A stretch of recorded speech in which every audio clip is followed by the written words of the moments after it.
گھسیٹ کے جو ہے نا محل سے باہر کیا۔ اس نے وہاں پر منت کی، سماجت کی اور ان کے پاؤں میں پڑ گئے، کہا کہ مجھے فقط بسم اللہ الرحمن الرحیم، السلام علیکم ورحمۃ اللہ۔ آج ایک انتہائی دلچسپ اور سبق آموز واقعہ آپ لوگوں کی خدمت میں پیش کرنا چاہوں گا۔ ایک کسان تھا، وہ اپنے کھیت میں کام کر رہا تھا، تو کام کرتے کرتے اس کو وہاں سے ایک قیمتی پتھر ملا۔ اس نے اس پتھر کو گھر لے آیا اور اس نے اس کو بازار لے گیا اس کو بیچنے کے لیے۔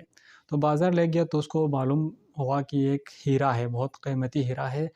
تو اس نے جہاں پر ہیرے یا سونا چاندی وغیرہ کا کاروبار ہوتے ہیں وہاں پر اس نے لے گیا۔ وہاں جو تاجر ہوتے ہیں تمام تاجر کے پاس اس نے لے گیا۔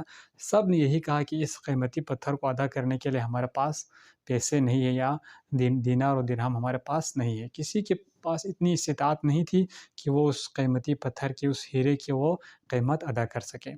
اور کسی نے اس کو مشورہ دیا کسان کو کہ آپ فلان جگہ پر جائیں، وہاں پر ایک بادشاہ رہتا ہے، ممکن ہے وہ آپ کی اس پتھر کا قیمت وہ ادا کر سکیں۔ تو اس نے اس مشورے پر عمل کیا۔ اس نے گاؤں سے نکال کر کہیں اس جگہ جہاں پر بادشاہ رہتے اس کے تلاش میں کیا۔ جاتے جاتے کہیں پر اس کو معلوم ہوا کہیں سے کہ فلان جگہ پر بادشاہ رہتا ہے، اور اس کو وہ وہاں گیا اور وہاں بادشاہ سے اس کی ملاقات ہوئی، اور اس نے بادشاہ کو اپنا وہ قیمتی ہیرا اس کو پیش کیا۔ تو جب بادشاہ کے دربار میں پہنچا، ہیرا پیش کیا، تو بادشاہ نے وزراء کو بلایا اور وزراء سے کہا کہ جو ہے نا اس کا قیمت کیا ہو سکتی ہے۔ تو اس کا پتھر اتنا قیمتی تھا کہ وزراء بھی اس کا صحیح اندازہ نہیں لگا پائے۔ تو بادشاہ نے باقاعدہ ان کو دھمکی دی کہ فلاں وقت تک مجھے اس کی قیمت کا اندازہ ملنا چاہیے، فلاں وقت تک اس کا ہر صورت میں اس کی قیمت لگنی چاہیے۔ تو پھر وزراء نے آپس میں مشورہ کیا، میٹنگ رکھی، اور انہوں نے آخر میں یہ فیصلہ کیا کہ ہم کسان کے لیے ایک محدود وقت، 24 گھنٹہ کہیں، 20 گھنٹہ کہیں یا 10 گھنٹہ کہیں، ہم ایک محدود وقت دیتے ہیں۔ اس محدود وقت میں وہ بادشاہ کے محل سے جو چاہیں وہ لے سکتے ہیں۔ پورا محل ہم محدود وقت کے لیے ہم کسان کا حوالہ کرتے ہیں، پھر وہ وہاں سے جو اٹھانا چاہے، جو اس سے استفادہ کرنا چاہے وہ استفادہ کر سکتے ہیں اس ہیرے کے عوض۔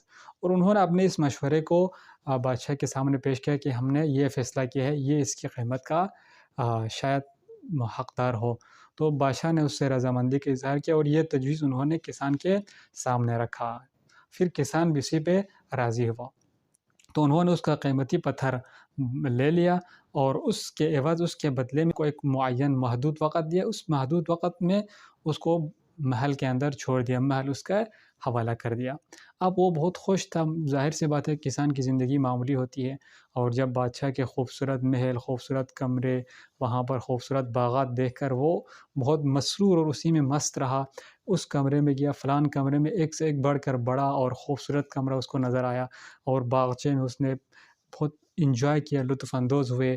پھر جاتے جاتے اس کو ایک ایسا کمرہ ملا جہاں پر بادشاہ کا محل تھا، اور بادشاہ کا محل دیکھ کر وہ بہت خوش ہوا، اور سوچا کہ زندگی میں کیوں میں بھی جو ہے نا اس موقع کو غنیمت جانتے ہوئے اپنے اس وقت سے استفادہ کروں۔ اور اس نے یہ سوچتے ہوئے بادشاہ کی کرسی پر وہ بیٹھ گیا، اور اس کو وہاں پر نیند آ گئی۔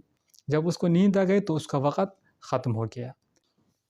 بادشاہ کے جو گارڈز ہیں یا دربار والے ہیں، انہوں نے آ کے اس کو جگایا اور اس کو گھسیٹ کے جو ہے نا محل سے باہر کیا۔ اس نے وہاں پر منت کی، سماجت کی، اور ان کے پاؤں میں پڑ گئے، کہا کہ مجھے فقط 1 منٹ کا وقت دیں تاکہ میں خزانے سے اپنے لیے کچھ لے سکوں میری زندگی کے لیے۔ لیکن انہوں نے اس کی بالکل بھی نہیں سنی، اور اس کو 1 سیکنڈ بھی دینے کے لیے وہ لوگ تیار نہیں تھے، کیونکہ جو وقت دیا تھا استفادہ کرنے کے لیے کسان نے اس سے استفادہ نہیں کیا۔ اگر وہ چاہتا تو پورا بادشاہ کے خزانے کو اپنے گھر میں لے جا سکتا تھا، بادشاہ سے وہ بڑا امیر بن سکتا تھا، لیکن وہ خوبصورتی اور اس طرح کی کرسی کے دھوکے میں آئے، اسی میں وہ لطف اندوز ہوتے رہے۔ لیکن آخری وقت آیا، پھر اس نے ہوش آیا، چاہا کہ کچھ استفادہ کر لوں وقت سے، لیکن اب اس کے پاس ٹائم نہیں رہا۔ وہ 1 سیکنڈ بھی دینے کے لیے وہ لوگ تیار نہیں ہوئے، اور گھسیٹتے ہوئے اس کو محل سے باہر کر دیا۔ یہ حکایت ہے انسانی زندگی۔ ہماری زندگی بہت قیمتی ہے، خدا کے علاوہ ہماری زندگی کا، ہماری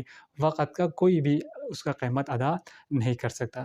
اگر ہم چاہیں تو اپنی اس زندگی سے، وقت سے استفادہ کر کے بہت عظیم انسان اپنے آپ کو بنا سکتے ہیں، لیکن ہم وہ کسان کی طرح دنیا کے دھوکے میں، اس کی رنگینیوں میں، اس کی خوبصورتی میں مست رہیں۔